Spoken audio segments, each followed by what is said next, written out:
Right now on Justice, she thought she'd breeze right through, but Hillary got stuck. I love it because it's so convenient. It is just the best way to get around. Don't get too comfortable, Hillary. The Republicans may be going after each other, but they've got you in their sights. Hillary is looking to move back into 1600 Pennsylvania Avenue. I've kind of got different government and housing in mind for her. But not so fast, Senator. There's still a leader in this GOP race, and it's not you. I've had it with the establishment's not-so-secret plans for a convention coup. And my anger is the subject of tonight's opening statement. Justice starts now.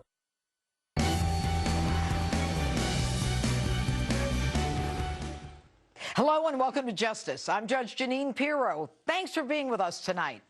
Donald Trump will be joining me in a moment, but first, my opening statement.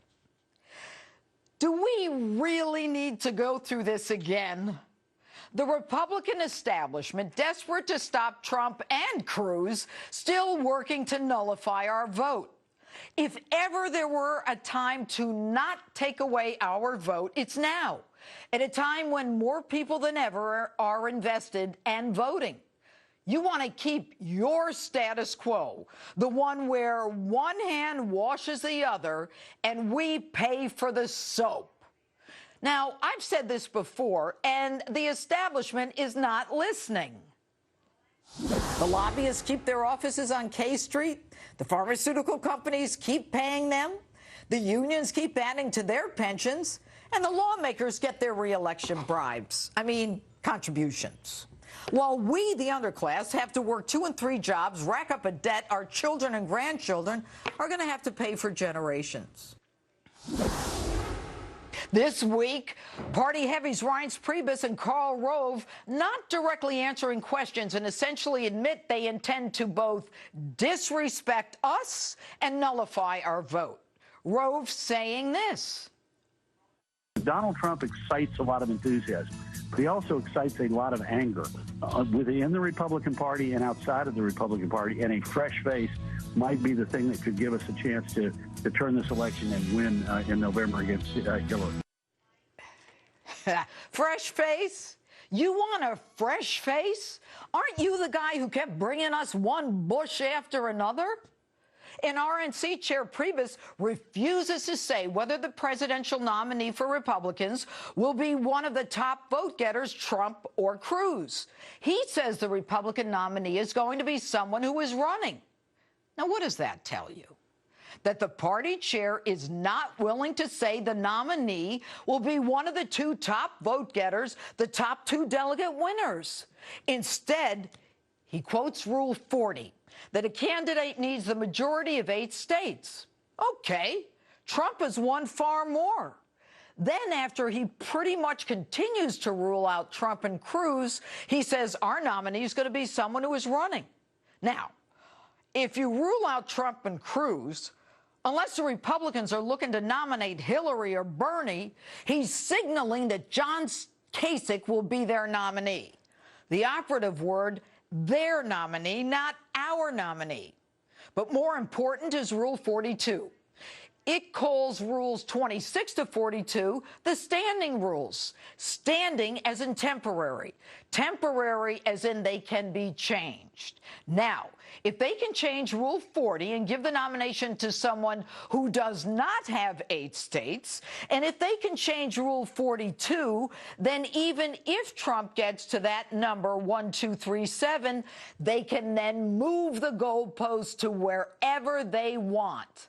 They then maneuver to a brokered convention and give it to Kasich or whomever.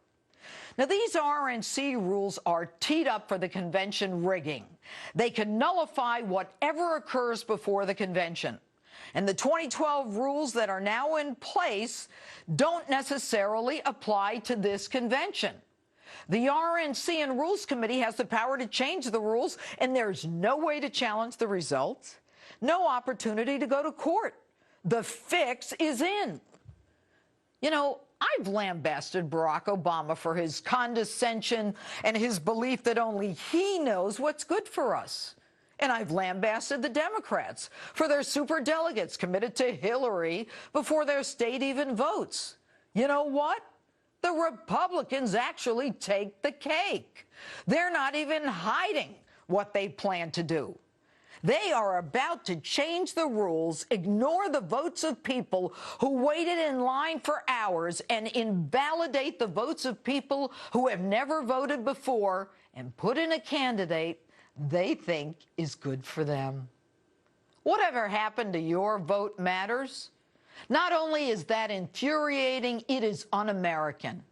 Now, look, I get it. I ran for office. I get it when senators and governors endorse their pals and try to convince you that their friend is best for you. But not since the American Revolution has the ruling class tried so hard and so blatantly to take away our vote. Do you not recall when we dissolved the political ties that bound us to the monarchy, when they strayed from all ideals of equity and fairness?